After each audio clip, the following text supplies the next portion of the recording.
welcome to today's video. And so today, as I promised in my previous video, we are going to be talking about we from some of the research and from experience. Let's discuss some of the things that are leading to our divorce rate being too high, because as we have noticed, right now we are having so many cases of people who are realizing that they are not compatible way too late. All right. And so, as again I had mentioned in my previous video, I believe that the best way to handle and to solve a problem is to deal with the root cause in the first place. So I would like us to look at some of the reasons that I've been able to put together as to what is leading to our divorce rate being too high. So stay tuned to the end of this video. All right, my name is Elizabeth Ndanu. Now, to everyone who has subscribed to my YouTube channel, I really appreciate. I do not take it for granted, and trust me, I love you right back. All right. And for every person who has just joined us, all right, in this particular community, I would really appreciate if you subscribe to my YouTube channel. I have a total of 188 as at the time when I'm shooting this video, and so I do not take it for granted. It's a huge growth from the time that I started this particular channel. So if you are watching this, I have so many viewers. So I know there is someone who's going to be watching this and they have not subscribed. I will appreciate if you kindly do so. All right. Let's go into some of the reasons as well, some of the tips that I've been able to put together, so that we understand the reasons as to why we are having a high rate of divorce in this particular day and age. All right. And so I looked at different articles, different content that has been published on from different countries. All right.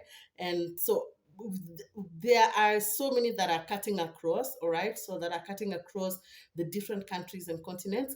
So I am going to look at the top ones that I've been able to identify. So I have put together a total of nine pointers that I am going to be happy to take us through. All right. Right. So now, in most cases, as we all know, and as most of us have been able to experience, right?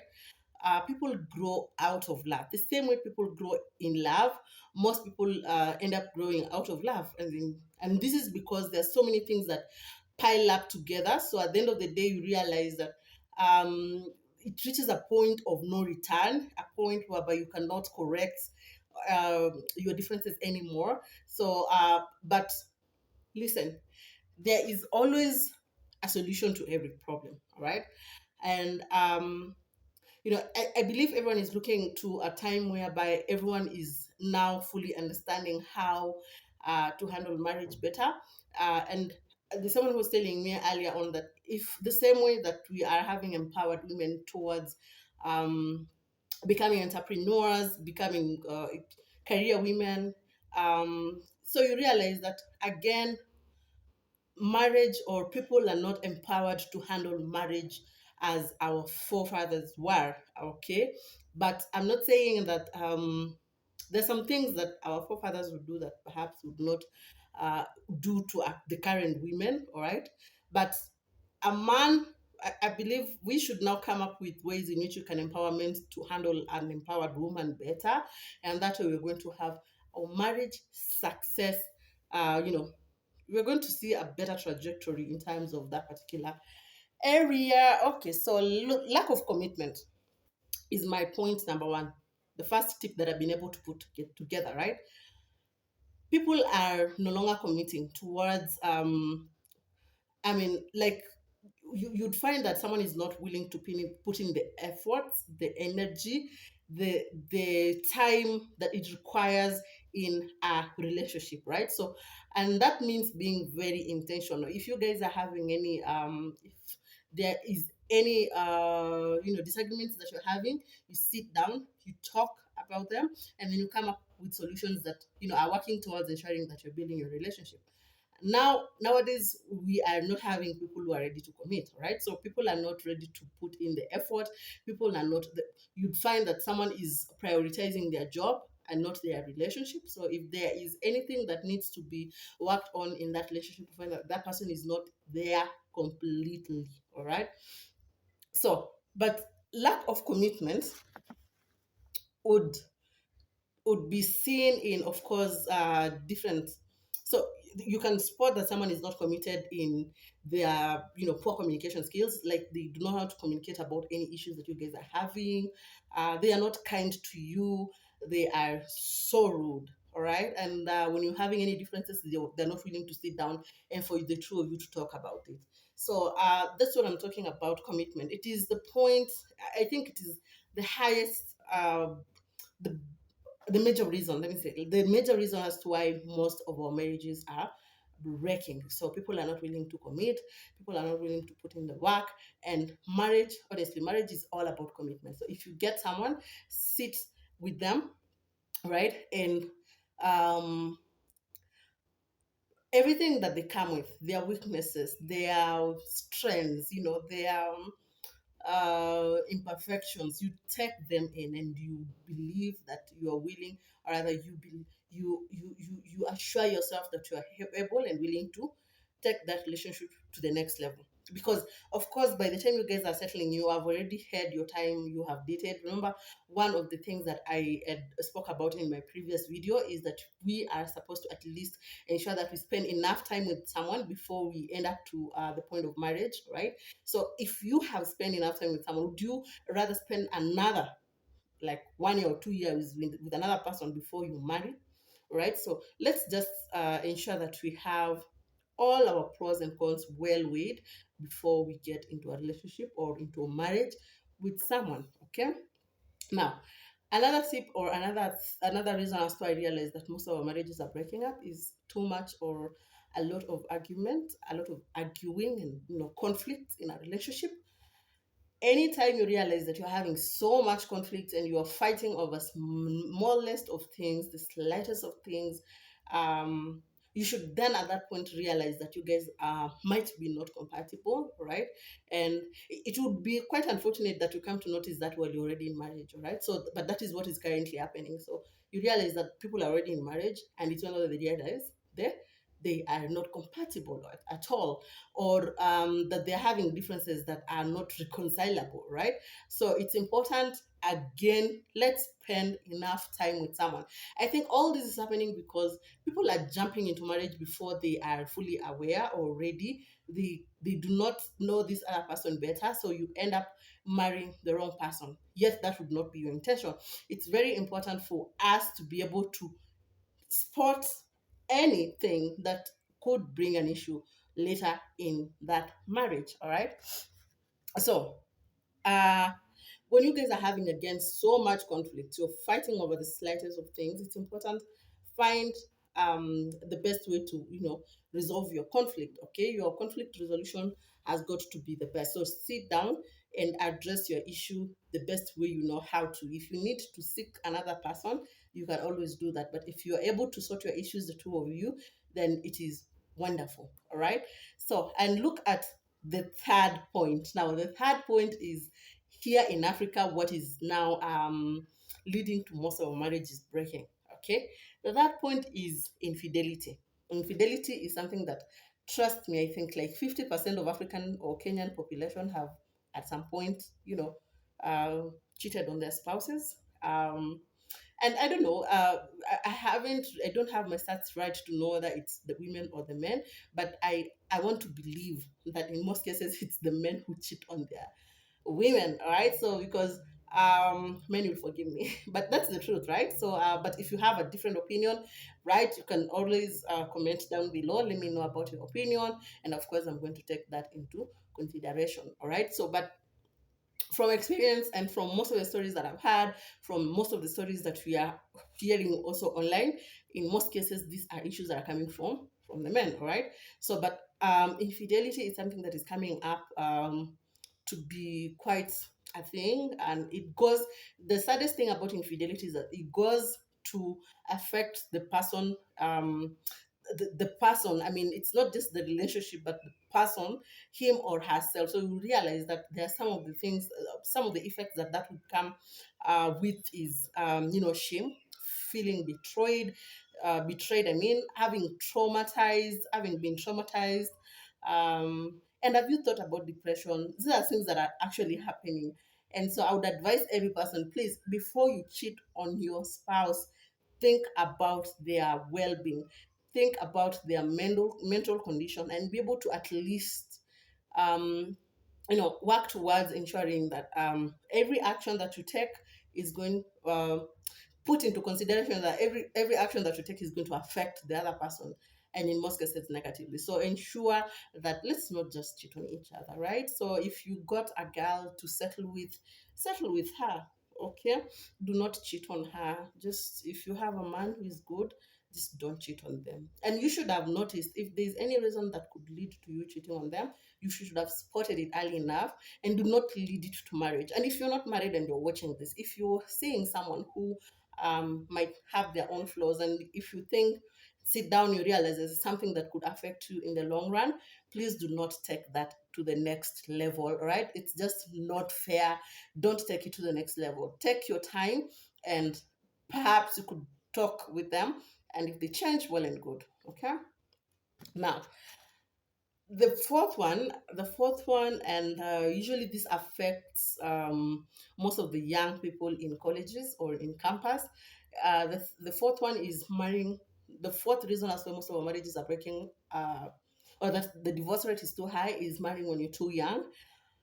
Yes. So um when you marry when you're too young, you realize that you are still developing as a person. There are some of the skills that you're still developing. So there's a lot of growth that is happening in you. I mean, your interests could grow apart, right? So you might think that there are things that you are alike right now because perhaps you're going out on movies together, you are doing most of the things that you enjoy doing at this particular point in time. And when I say marrying too young, I mean like when you're 20, your early 20s, right? So you're still growing. And if you notice that there are some of the things that eventually now your interests are changing, your goals are changing, those are some of the things that could drive you apart. Okay. So if you're marrying and you're in your early 20s, you've got to think of how you intend to keep the relationship growing despite the fact that your interests are going to be growing apart. You might be interested in something totally different as opposed to what you are interested in right now. And perhaps if it's something that is making the both of you that is making you bond better, and your interests are now changing over time, it becomes a problem. So think of that in the long run. I mean, what could come to change, and be able to know how you intend to handle those particular moments. Okay, excuse me, if it happens. Now, point number 5, we have seen it in movies. We have seen most of us. I know there's a couple of us who have been caught up in that. All right. And this is unrealistic expectations. So if you're getting married to someone with expectations, you would like to, there's already what you've thought and build in your mind, and you're expecting too much, expecting to live in a mansionette, you're expecting to ride the latest and the best models of cars, and that is not forthcoming. So in most cases you realize that there's going to be a conflict because what you're expecting is totally different from what you're getting. And it's important, don't have too much expectations. All right. So expectations is a matter of disappointment. Just do not expect anything. Go into marriage with an open mind that things could change, and that you could be forced to compromise on some of the things so that you keep the marriage working. All right. Okay, so that's unrealistic expectation. Look at now point number 6, which is financial problems. Financial problems, again, perhaps I would say that they are tied with number 5, unrealistic expectations, because financial problems most of the time, okay, this comes after you get married to someone and you've already envisioned, or they're giving you everything that you'd require as a woman or as a man, but then eventually this particular source of income is no longer there. So they do not have the money to give you the lifestyle that you're used to, and you are not willing to at least compromise and come to a point whereby you can be accommodating and accommodate him with whatever he has at that particular point in time. So we have had cases of people who are just divorcing, after they no longer have money. So that is so unkind. That is totally unkind. If the same person was able to get you and to give you a good lifestyle, then they still have the potential to do so over and over again. There are seasons in life that would drain you, and that does not mean that that takes away your potential, right? So let's stick around and see what the future holds for the two of you. Domestic violence is another one. So we are having, and this one is not even a compromise. Do not compromise. If someone is violent to you, I mean, there is totally no compromise, right? Um, I fail to understand why you'd even like raise your hand to an adult, right? So this is someone who can hear and understand. So the reason also is someone who'd raise their hands to someone is just not making sense to me. Lack of family support. This is our last point, okay? Lack of family support. So there are some people who get a lot of support from their family members, from your in-laws, from your mother, from your father, from your brothers, from your aunties, or your cousins, and all that, right? But if you are no longer getting that support, in most cases, if you marry someone, have you seen people who get married and unapata there is some sort of like hatred between the sister and your girlfriend, and it's just too much. I mean, it's just draining you up, and it's taking a lot of your energies away. I mean, there are some of those scenarios that, or the mother-in-law, in-law, in-law, the mother-in-law. All right, so there are some instances that you find that the mother-in-law does not love the husband for some reasons. All right, so it would be quite unfortunate, and this is another reason, because if the couple sit down and realize that this is just draining them, at some point they may consider as an option taking divorce, so that they keep the peace with their families. All right. Yeah, but I think it's not right for the two of you to give up on each other. If you are intentional, if you've already committed, then as a man, you would know that there is no family member who should treat my wife in any cruel manner. And as a wife, you'd also know that the man got my back and they are going to support me regardless of anything. So I have a friend of mine actually who has gotten such kind of a support from the husband, and I so love the husband for that, because he ensures that regardless of what the family members are saying, he always has that girl's back. I mean, he supports her, and they would even come and sit down and start sengenya the family, all right? They know on a sengenya, and they say, imagine you're yeah, alikuwa samojui kupika.